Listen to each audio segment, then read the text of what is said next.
Welcome, everyone.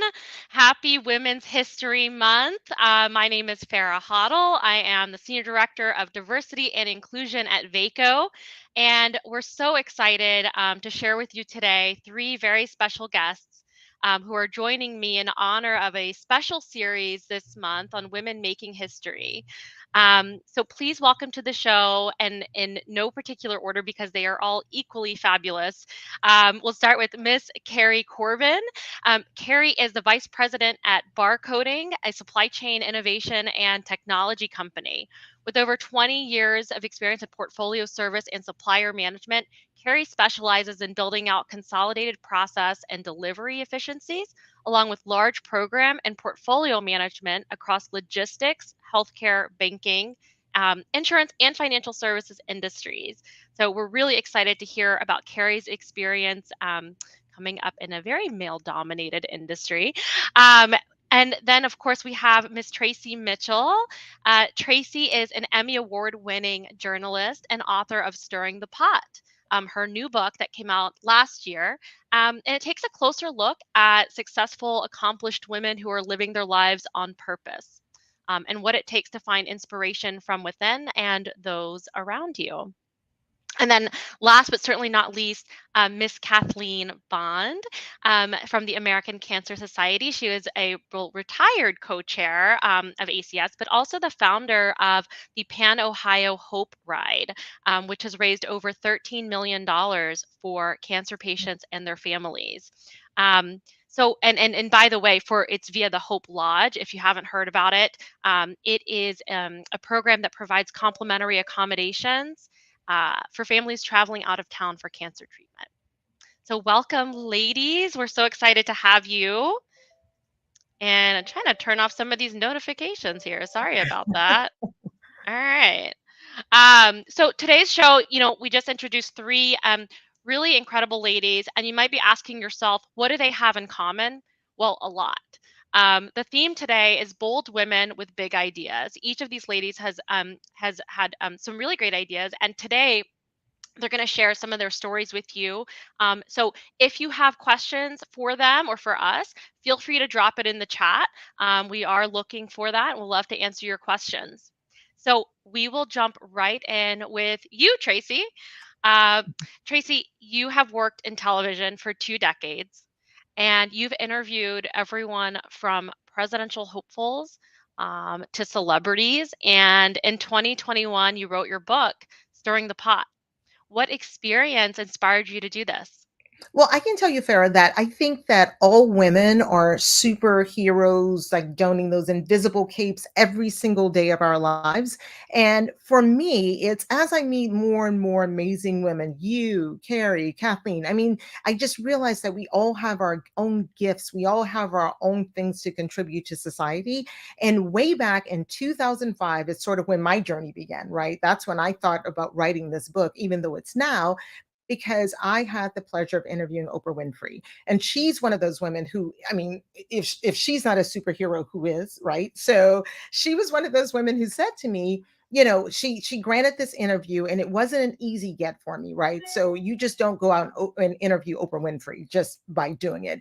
And I had to go through all of these difficult channels. I called everyone I knew. I kept getting no, no, no. I told my boss I want to interview Oprah Winfrey. She goes, yeah, right. Good luck with that. And we kind of went all over the place. And I finally landed the interview. It was only three of us. It was like Entertainment Tonight, me and somebody else huge, right? On her little fake red carpet as she's doing this conference in Washington, D.C. And I had about 15 minutes with her. And what she said to me kind of changed my own course. And I think that it helps change all of our courses in that I said, Oprah, what is it about you? Like, why are you so special? What have you done? Why you? And she said, Tracy, I'm not special. And I was like, yeah, you are. And she goes, I'm really not special. She goes, the only difference between, me and all of these other people in the world is that I know why I'm here. I know my purpose. I know my gifts, and I live those gifts every day of my lives. We have to stop listening to all of the people who are trying to define who we are and tell us who we are and believe and know who we are and lean on those gifts. And I think that's what we're all here. When you talk about bold women, bold ideas, that's what we all have in common. We lean into those gifts that we were given. I don't have the same gifts as Kathleen. I don't have the same gifts as Carrie. We're using our gifts every day to make the world better. Well, and I think that's such sage advice from someone as accomplished as Oprah Winfrey, Yeah. to say, I'm not special. I just know my purpose. I know why I'm here. Yes. And I think it's remarkable that you asked for the opportunity, and something that I don't know anyone would have the gumption and courage to go after, and you got it. So Yes.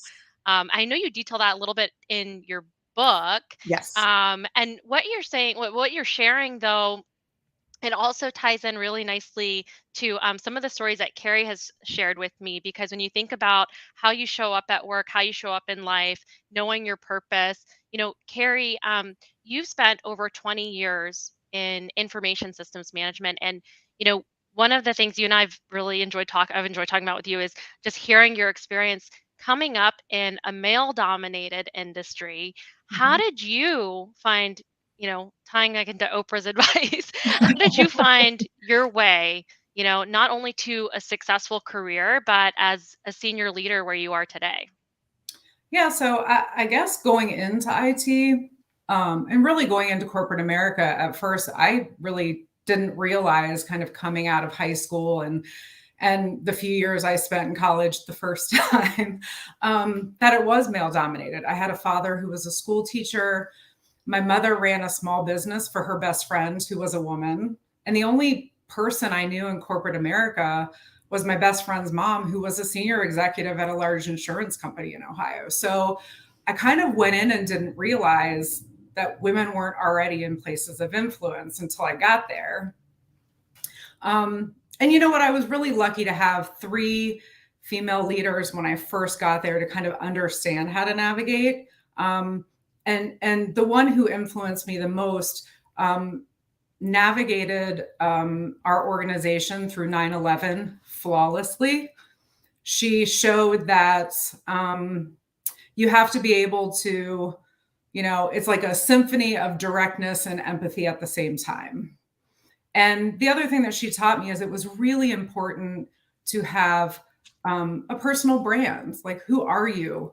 What will people know about you if they work with you for a period of time? What consistency are you going to bring to an organization? And that, Tracy kind of mentioned it, and I promise we didn't talk before this, but I built a brand around being authentic, to myself, my staff, my peers, my company. I'm direct, I'm specific, but I'm 100% about doing what's best for everyone.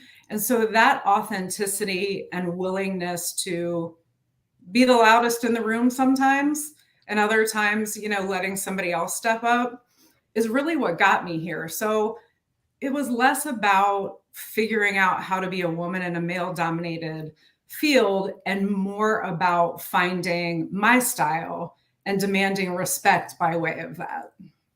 I love that. And what a great example, or just, testament to how important representation is in leadership. You mentioned that coming up, you knew women in Mhm. leadership. So it wasn't something that was a foreign idea to you. So Right. I think that's a testament to the importance of representation. Absolutely. Um, well, speaking of which, Kathleen, you had a big idea several years ago that involved riding across Ohio State. Um, and it started with just a thought and turned into something really massive. Can you talk a little bit about how you managed to launch this movement that, again, has since raised over $13 million for cancer patients and their families? Well, thank you. Yes, actually, I don't know what was going on in 2005, Tracy, but 2005 is when I got my big idea. Wow. I had been a Tell me long about time that year. I had been a long-time volunteer for the American Cancer Society, starting years ago, going door to door, just collecting a few dollars here and there. And cancer had impacted my family, especially my husband's family, quite a bit. And I got more and more involved with the ACS. And I found out about this program called Hope Lodge, which is a home away from home for adult cancer patients. And it's a free, no cost place to stay when they need to seek treatment far from home. And I thought, there but for the grace of God were we, that my husband and I would have had to leave town. So I said, I'll help to do whatever. And one thing led to another. I ended up in some leadership roles through that, chairing the board and this kind of thing. But I got frustrated that no one seemed to know about these things. So I thought, we need to do something big, really big. And the ACS at that point did not have any big bike events, or if they did, I wasn't aware of them. There were just little ones here and there. And I thought, what about riding across the state of Ohio, which I thought would be a great metaphor for the struggle with cancer, the ups and the downs, and, the pace of it changing and the pace of the progress changing and the struggle that people go through to get from here to there during their cancer treatment. And I thought, why not do a bike ride? And so I went to the board of the ACS, our state board, and talked to them. And I was a member of the board at the time, and convinced them that this was something to do. Now, I didn't even own a bicycle. I knew nothing about cycling. Didn't matter. I figured out, what, I can find the people that do. And a year into planning this with our great staff, a gentleman walked into my life who was a cyclist, and I got him involved. And so we kicked off in 2007. And we started off with 50 people, and we rode across the state of Ohio, and everyone made it safely. And I knew we had something magic when one night, we stay overnight on college campuses, which is a key feature of this ride. And we were sitting around the campus green, and there was a little concert going on, and we were having our recovery beverages, also known as beer. And there was a group of elite cyclists who really kind of were keeping to themselves. They were really interested in how fast they could get from point A to point B. And I was thinking, they don't get it. They're not understanding what we're doing here. Well, one of them came up to me that night and said, you know what, tomorrow, when we ride into the Hope Lodge, because we were finishing at a Hope Lodge back then, we should all be wearing our Pan Ohio jerseys. And we should all ride in together. And it was a show of force, a show of unity among 50 people who came from all over the place. And I knew that's when we had something magic, because it is magic what happens. And we have people that come from all over the country, really. We've had people come from far away as South Africa and Scotland to participate in this ride, because it's unlike any other ride. We've been told that we spoil people for other rides, because for 4 days you're taken care of, you're shepherded all along the way. We make sure everyone's well fed. Our water stops are complete nutrition. It's not just a hose and a couple of crackers and power bars. It's complete nutrition, catered lunches. There's a dinner every night at the college campuses. There's fun activities. But it's magic what happens. And I'm really grateful for VACO for providing this forum. And I'm really touched to be part of it, because thank you to Brian Steele and Eddie Chad. But we have a team, Team VACO. They're one of our top fundraising teams. I think last year they were number 4 out of 27 teams. And thanks to their effort, Pan Ohio Hope Ride finished in the top 4 of all ACS endurance events for the that we brought in for the cause. And that's hugely important, because we are making progress. And when I got this idea in 2005, there were about 11.5 million cancer survivors. Now we're up to about 17 million. So we are making progress. And as I said, the progress and the growth of this ride is really indicative of the progress we can make when we all put our hearts and minds and dollars together. So I'm passionate about it, and I'm happy to recruit anybody anywhere for this special ride. Somebody asked me what PAN meant, and it means all inclusive of a whole. And that's exactly what this is. All inclusive of a whole lot of people coming from a whole lot of places to raise a whole lot of money to provide a whole lot of hope. and we're doing That's it. so well said. That is so well said, Kathleen. And I know personally that VACO is very passionate about that mission and what you all have done, and we're honored to be a part of it in any way, shape, or form. But that whole theme that you just, described. That really is the theme of this conversation in a lot of Mhm. ways, and the conversations we've had throughout Women's History Month. Um, it is about really uniting people around a common goal, a common mission, and that's not easy to do. You make it sound easy, but it's so not easy to do. It's not easy to do at work and journalism at home. Whatever it is. Um, one of the things that I did want to talk a little bit about with the three of you is this concept of allyship, because you were able to form allies within the Hope Mhm. Ride. Carrie, you and I've talked a lot about this, Tracy. And when we think about allyship, what we mean is that um, it's not just someone who's a friend or a peer or is there for you, but it means it's someone who kind of lifts you as they climb, and they're able to utilize or leverage their power, their privilege to help elevate others.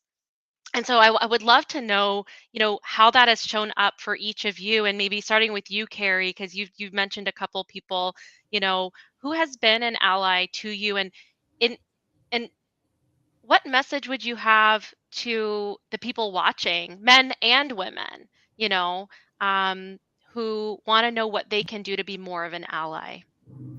Yeah, sure. So, one of the common themes in my career is I've had outstanding managers. I somehow have gotten really lucky to work for just some really great people. And so, in the latter part of my career, I've mostly reported directly to male leadership. And in a lot of ways, their willingness to, not only notice, but also point out to others when my voice isn't being heard, or, they see something was really unexpected across, many different people. And, one example of that, I had a manager who we were in leadership meetings and I would say something and it would kind of get ignored, or they'd blow over whatever it was that I said. And, being a person who likes coaching and development, I was trying to figure out what was going on. And in talking to him, he said, yeah, I noticed that too. And I tested the theory in a meeting, and I noticed when I repeated the same thing that you said, it was received.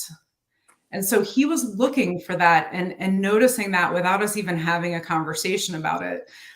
But he took it one step further, which is kind of part of my answer to the second half of this. And that's he was willing to go address it with those colleagues and say, hey, this is happening.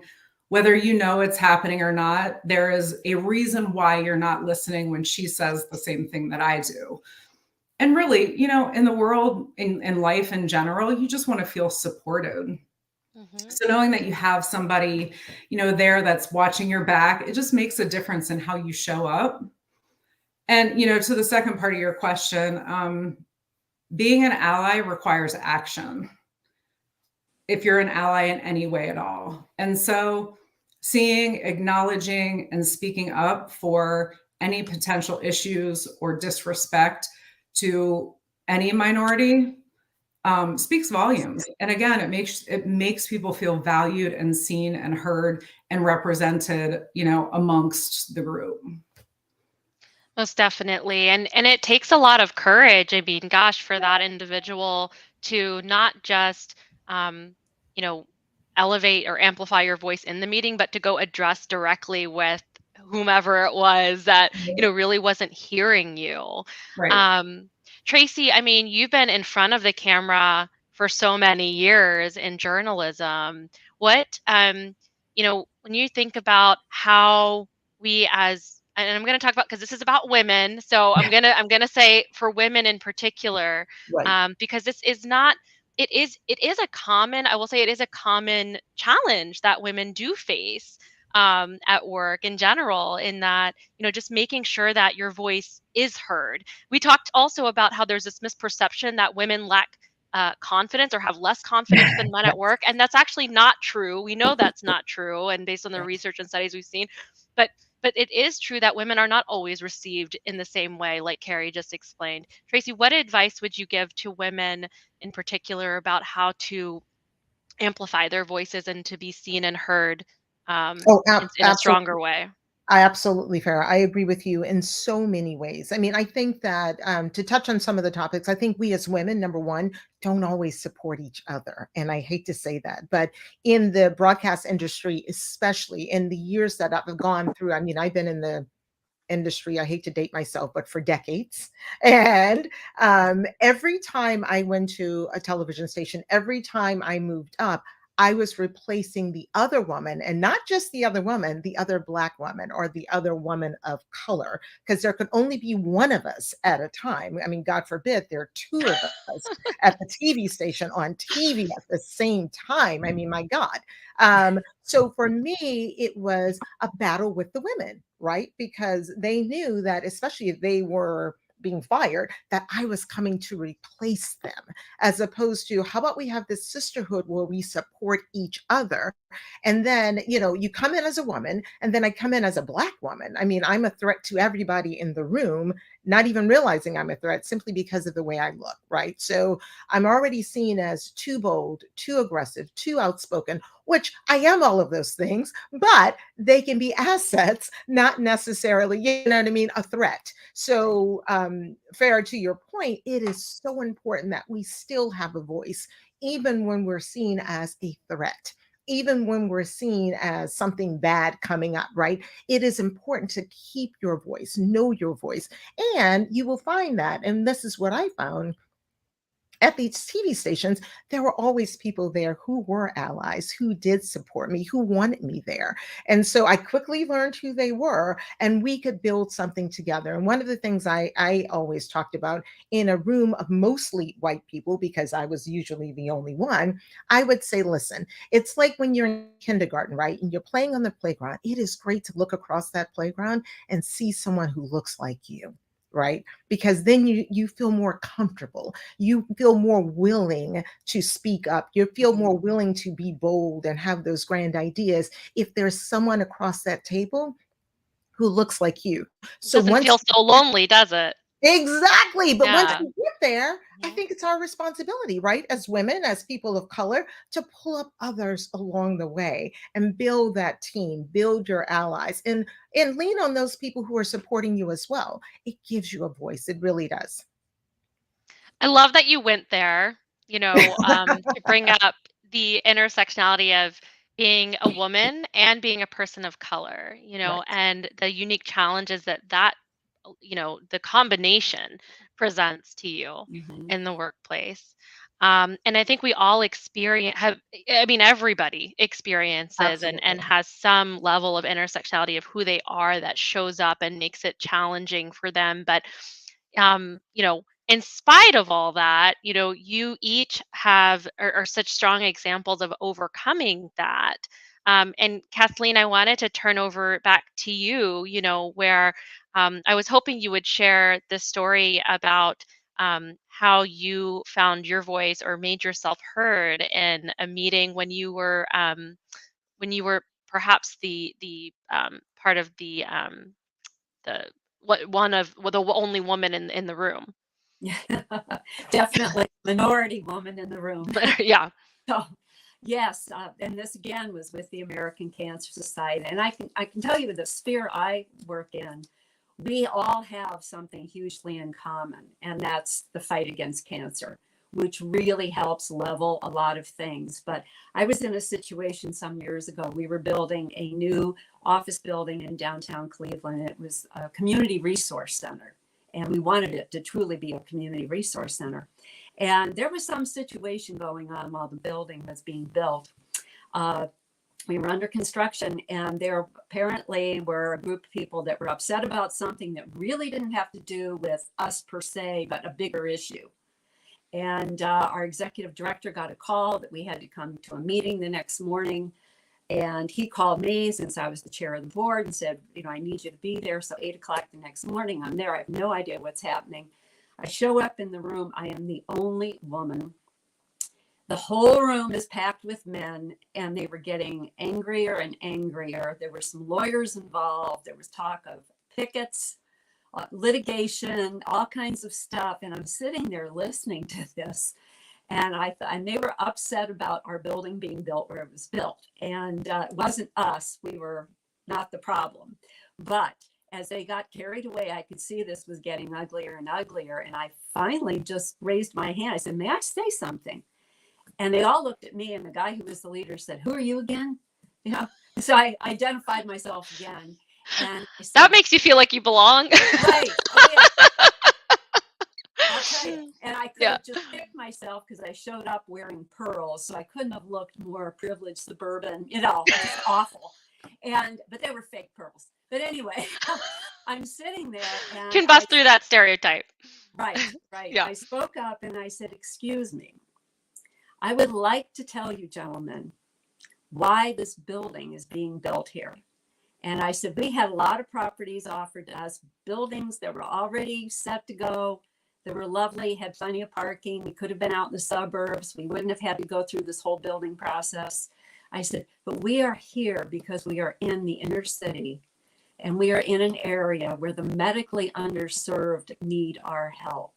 We want our presence felt in this community. We don't want to be unseen out in the suburbs. And the lead gentleman, who was a powerful politician in Cleveland at the time, just looked at me, and he looked around the room, and he said, "We're not doing anything. We're not going to stop construction. We're going to keep it going." And he said, "I want you to know how grateful I am for the fact that you're going to be there to be seen." And he meant the American Cancer Society, not me. And then he announced that he had just come like the day before from his first treatment for prostate cancer. No one in the room knew that. You could have heard a pin drop. And I just sat there and thought, wow, this got so close to being an ugly scene and litigation and all kinds of stuff with, you know, film at 11 as they picketed, but it did not. And I'm so grateful that I spoke up, because I thought, you know, they lost sight of the reason why that building was being built. And I think that's the one thing that keeps us all together in the bike ride, in everything that I've been involved in with the American Cancer Society. It's the why. It's the why we do what we do. And that always drives me.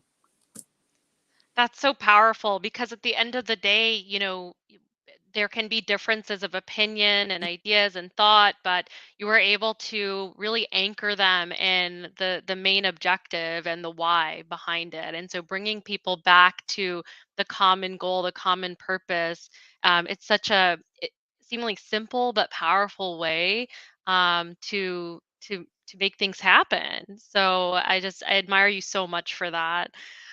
We do have a few minutes left, and I did want to, you know, perhaps a good way for us to sort of wrap up if is to speak to someone who perhaps has a big idea, you know, or this big goal that they want to tackle, and they just maybe don't feel like it's viable, or you know we start to have this negative self-talk, like, well, what's the point, no one's going to listen, or it's not going to happen, or it's just too grand of an idea. What advice would each of you give that person, and where should they start? And I'll start with you, Tracy. Can see Well, I your would say no wheels idea. turning. Yeah. No idea is too big. It really isn't. I think that one of the things that I have had the privilege of having is talking to everyone from, you know, the highest celebrity presidential hopefuls, presidents, all the way to, you know, a mom delivering a baby. I remember one of my most memorable people is a guy who was addicted to drugs, and he had 3 kids in his family, and he just wanted to get out and couldn't figure it out. But what I found in all of them is that there is always that desire to want more, right? And when you have that big idea, I think the best thing that you can do is talk to people, meet with people, find that person who's doing what you're doing. We're all human beings, right? I mean, you look at some of the biggest celebrities, they were super poor, had nothing. They couldn't even afford to buy their own meals half the time. You know what I mean? But they always had that dream and they kept going and going and going. You just never give up. And the way that you know that you're on the right path, and I think Kathleen touched on that, you find that magic, right? Those magical moments where you are like in your flow, you are giddy, you know this is where you're supposed to be, and you just keep chugging along. And you find that when you open your door to those big ideas, people come to you. You don't even have to go to them. I find that all the time. I'll be thinking about writing a book and I'm like, oh God, I will never write this book. This is ridiculous. I cannot put down 40,000 words. And then I meet this Georgetown professor who's like, you know, I'm helping people write books. I was like, get out. Are you really? I want to write a book. Incredible how things just come together. Yeah. So dream and keep dreaming and dream bigger and bigger than you can ever believe. And you will be amazed at how things come to you. Carrie, I would love to have you answer the same question. Yeah, I mean, I think going along the same lines, be authentic and be really true to yourself. If it's an idea that you believe in, go for it. Be willing to show your human side, share what you know, share what you don't know. You know, people are attracted to that authenticity. And, you know, in life and in general and in our professional life, if the company that you're keeping doesn't believe in your dream, they don't respect your voice, and they don't like the direction that you're going, the right match is out there for you. So be confident in making that change and taking that step and leaning into the other people in your life that are acting as allies and mentors to you. You find your place, you land there. And, you know, to Tracy's point, when you get there, you're like, oh, like these are my people. This is my group that really understands what I want to be and how I want to be that. I love that. Isn't that interesting how I feel like the business landscape has changed so much to focus so much more on the employee experience and transparency and authenticity being really central to that. So, I mean, it's so spot on, Carrie. Actually, we do, Kathleen, before I get to you, we do have a question from the audience. And you all touched on this a little bit, not a specific example. So you let me know if this resonates with you. But someone is asking, have you ever faced discriminating or negative behavior from another female in leadership? Absolutely. I mean, I can answer that one. I mean, I think that I had most of the discrimination has come from female leaders, which is a horrible thing to say. I feel like most of the male bosses that I've had are way more willing to listen. And if I say something, they're like, oh, that's a great idea. Let's figure out how to make that put into action. The two female bosses I had one tell me that I was, and I do love her, just for the record now. We had a conversation about it, but she told me I was hard to manage and that I was a little too aggressive. Is how she kind of, you know, and I took it as, and I said to her, I said, do you hear yourself? Do you hear yourself? I said, first off, I don't need to be managed. And I said, and have you had this conversation with anyone else? And, you know, and I went out in the newsroom because I'm a little bold sometimes. And I said, I'm sorry, quickly, has anyone else been told they're hard to manage? You know, and everyone's like, what are you talking about? I said, because I'm hard to manage. And, you know, and we all had like a laugh about it. We went to lunch afterwards.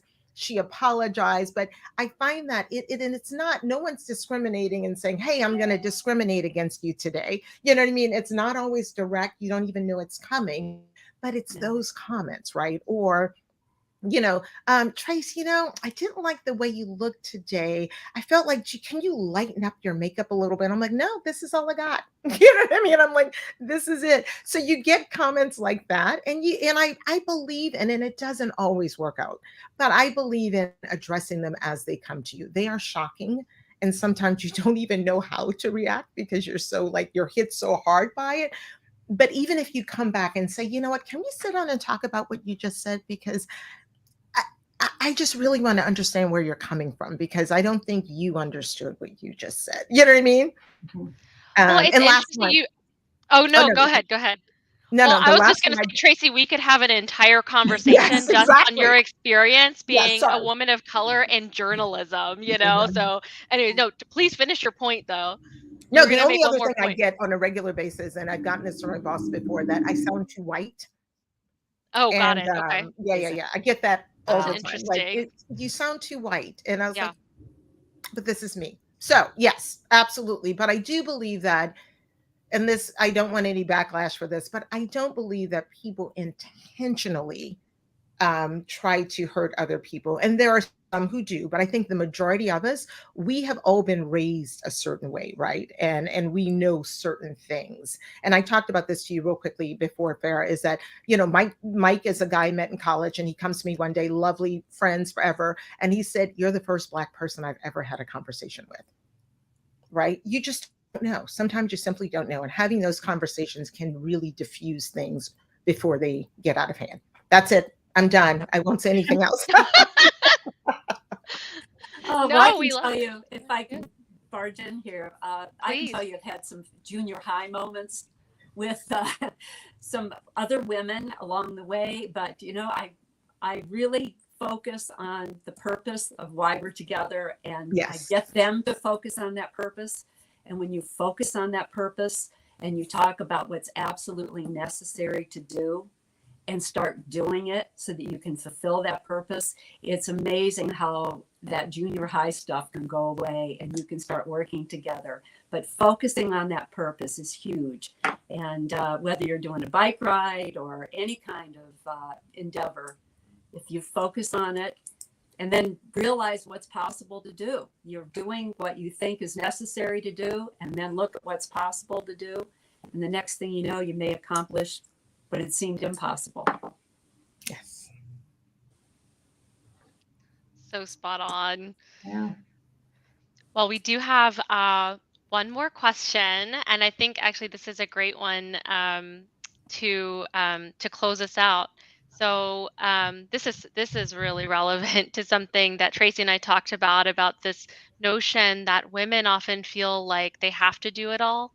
But Yes. this question is, what advice can you give to women who feel like they can't do it all? You can. Carrie? You can. You can. Yeah. And that's And, it. and the sooner that you recognize that you can't, the healthier that you will be overall for Absolutely. everyone in your life, for your family, for the people that you work with. You can't. And there's going to be days when work feels really overwhelming. And again, when you have the authenticity and the honesty with the people that you work with, you can show up and go, like, today's just not going to be my day. Right. I have things going on at home, and vice versa. Like, there's days that you go home and you're like, I just need 10 minutes to get rid of, I tease my husband, but I remember one day, I'm a project manager by nature, and I came home and I was like, this and that. And he's like, nope, you're not at work. So you drilling down into tasks and timelines, go to your office, breathe through Turn it. that switch off. Exactly. And Yeah. come back out. You just, we as women try to be everything for everybody. Yeah. And you have to be everything to yourself. Before, you can't pour from an empty glass. So you've got to put that first. And again, if you don't have people around you that understand that and can help you with that balance, that's where I encourage women to spend their time, is finding those men and women in their lives that can help them achieve that. Most definitely. Absolutely. You have to give yourself grace. You have to Yeah. give yourself the Exactly. same leeway that you give everybody else, right? I believe in self-care, and I believe in taking care of yourself. And I applaud you, Carrie, because really, seriously, we have to sometimes say we just can't do it. Right. And Carrie, And that's okay. take time to refill that glass. Yeah. Yes. Absolutely. Yeah. Yes. It helps Good. too. That's where your allies come in. Absolutely. You're having the right allies around you to help you and they can help you fill the glass even, but Yes. to, really be there to help you, and the folks that'll be with you all the way. I think that's VACO's slogan, be with you all the way. With you all the way. Yep. Yeah. Yeah. Well, I mean, it's way more fun when you're not going it alone, right? Yes. It's way more fun when you've got a team around you, you've got friends, you've got help, and I mean, and the other piece to that is, when you assume that you can do everything, you do set yourself up for sabotage. You do set Absolutely. yourself up to provide or present people with, expectations that are simply not, achievable. As they say, what is it? You want to over deliver, not under deliver, right? Mhm. So it's all about how you set those expectations, and giving yourself grace, like you said, Tracy, is so important. That we aren't typically very good about that, because Yeah. we do feel like we can always do it all, and we're all, go all the time. And I know each of you have done this, but I'm glad to hear that you're giving each yourselves a little bit of grace. And so we have been so fortunate to have the three of you here. I feel like each of you alone could have your own podcast independently, and just share all of the stories. Well, thank you all so very, very much for taking time to share your stories with us. I do want to remind everyone to pick up Tracy's book, Stirring the Pot. You can find it on Amazon. And also, Kathleen, I'm sure that the Columbus office will continue to get the word out about the Pan Ohio ride. When is the next ride coming up? July 21st to the 24th is the Pan Ohio Perfect. ride. And I want to let you know that VACO is in 12 locations where we have Hope Lodges. Nice. So if they'd like So it might be time to expand. You just never know. We've got 12 Hope Lodges in the cities that you're in, and it's a special place, and you never know when you're going to need to seek treatment out of town. It's protocol driven, so Yeah. You never know, but we're there for you. We're with you all the way. Love it, Kathleen. Thank you so much, everyone. Happy Women's History Month, and we'll see you next time. Good Bye-bye. to be with you all. Thank Thank you. you. Thank you.